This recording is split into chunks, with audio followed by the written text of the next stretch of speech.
Welcome to Nobody Told Me About It, our podcast about IT strategy and getting beyond the hype and understanding the implications for your organization. I'm here with my colleague Nabil. How are you, Nabil? I'm doing good, man. I'm having a great time over here. How about you? Doing great, my friend. It's been a wild week. But before we get into some of our exciting adventures from Infotech Live here in Las Vegas. Why don't we start by talking to the folks a little bit about what it is we do? You and I are both fractional CIOs, or what some people might call a vCIO. Um, in your mind, in a few words, what does that role entail? So, a chief information officer is a person that's in charge of information technology strategy, as opposed to maybe necessarily technology. And we'll talk about that a little bit later. A virtual CIO or a fractional CIO like us is an individual that you can use on a hourly or an engagement, a per engagement level, as opposed to having a full-time one. A lot of organizations have found that to be uh, perfect for them at their growth rate or where they're at. So if you were a SMB, an enterprise size SMB or a mid-market organization, but maybe you didn't have hundreds of IT staff working for you, you may have only a few IT staff or dozens perhaps. Perhaps there may not be, your organization may not have the resource to hire somebody as a CIO, but you still, Need it. yes, you're still dealing with the same issues organizationally, from strategy, from road mapping, from planning, from budgeting, from looking at your systems holistically. That if you don't have that leadership role, you're always kind of bumping up against, like, why is this application always failing? Why do we, when we do an upgrade path on our network infrastructure, there are outages all over the place? These sorts of things that if you don't have people looking at them holistically are challenges that organizations have difficulty overcoming. Like I wholeheartedly endorse like what you've been saying about it. Like for me, the role has always been that of the trusted advisor, Mhm. somebody that the organization can go to, and it's not that you yourself have the answer to every question, but you know how to ask the questions, you know how to find the people Mhm. or other resources to solve problems that an enterprise has. Mhm. And so we never purport to be the source of all wisdom in IT or business operations space, but we've been trained very well to like think about things holistically and to Good point. dive deeper and find those answers for our clients.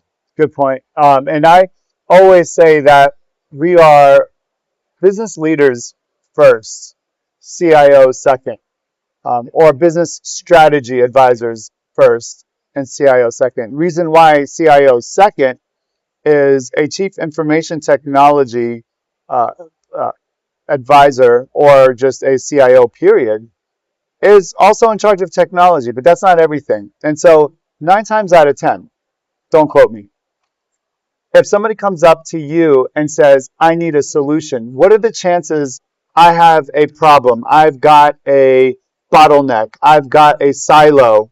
And I feel like, Tad, that you can help from an IT perspective. What are the chances that the technology is going to be, or the answer or the solution is going to be tech, not a process? What are the chances of it being a tech issue? And maybe you and I would argue that it's a smaller chance that it's going to be buy this hardware, buy this software that's going to fix it, as opposed to a strategy. We're uniquely positioned as CIOs. The COO might not talk to the chief marketing officer. The chief marketing officer may not talk, and we spoke about this. The chief marketing officer may not speak to the CFO. The CIO is deeply engaged in each aspect. One of my clients, I work with the research team. I work with the finance team. I work with the marketing team. I work with their member engagement team and things like that. And so how do I look at all of that and build a strategy that they all can feed off of? And we work with technology. We deal with this a lot, is you've got Microsoft Office 365, you've got QuickBooks data, and how do you get them to talk to each other? And I feel like that's what we do. Todd, I got a question for you. When it comes to spending for an organization, how does a vCIO save them money as far as vendors, apps, as far as security? What are the several ways that you can save an organization money? I know money is just through the roof with IT. How can you assist there? Well, one of the first things we would do in an engagement with an organization is like a business impact analysis, like go through your technology stack and understand all of the systems that you have, not just the hardware, but also the software as a service, the cloud applications, etc. Understanding what you know about in your IT department that you have purchased, and what other people may be randomly using in shadow IT or the expense account, credit cards, services that all create support challenges for you as an organization. They create risk with your data and where it is, if it's governed by an enterprise master services agreement or not. True.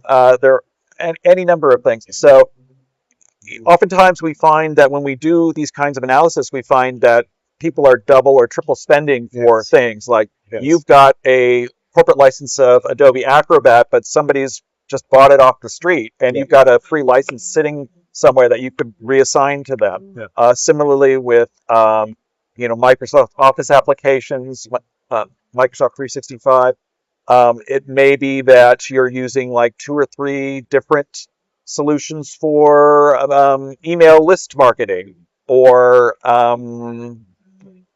video conferencing, and there's a spend associated with each of them. And whereas if you consolidated that spend and negotiated with one vendor, you have some leverage to get the best price. Yeah, good points. Especially on the, were you going to say something else? Yeah, just to that's kind of the baseline, but also I like to get heavily involved in like the annual budgeting process that my clients are engaged in. So I understand where their spend is both. I can take a deep dive on personnel as well as the technology side, but at minimum, understanding the technology spend, like what are we spending per year for our infrastructure, like how long has this infrastructure been around? Is it going to need to be refreshed soon? Are we budgeting that as a CapEx or OpEx expense? What makes sense for, when I work with the folks, quote unquote, responsible for IT, whether they're IT professionals or sometimes it's the CFO or an office manager of some sort. Once I work with them and understand like how they report to finance people, other C-suite people, I can really help them build their budget in a way that makes sense and can argue for the resources they need to be successful in their organization. And you, I don't know if you intended to do so, but you touched on each department by saying that. You talked about finance, you talked about Adobe from the marketing team, you talked about each, just by naturally speaking, you proved the point on how you're touching all ends when it comes to cost savings. You're an amazing influence on me, Nabil, and I've definitely internalized that message. So thank you. And one thing I'll on my part I'll close with is when I talked about earlier that the CIO is more strategy. I think the prime example that I love to use, got reminded about it here, was during COVID, is the chief information officer, or those who headed technology, arguably saved businesses in the world.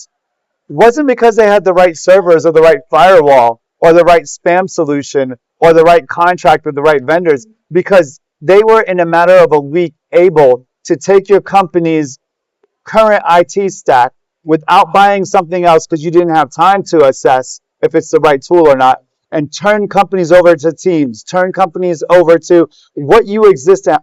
I had to go through Microsoft. I had to teach Microsoft Planner. I had to teach so many tools that existed. And within a week, within each client, I had clients up and running during COVID. And that shows the strategy side of the CIO, not the IT side. Right.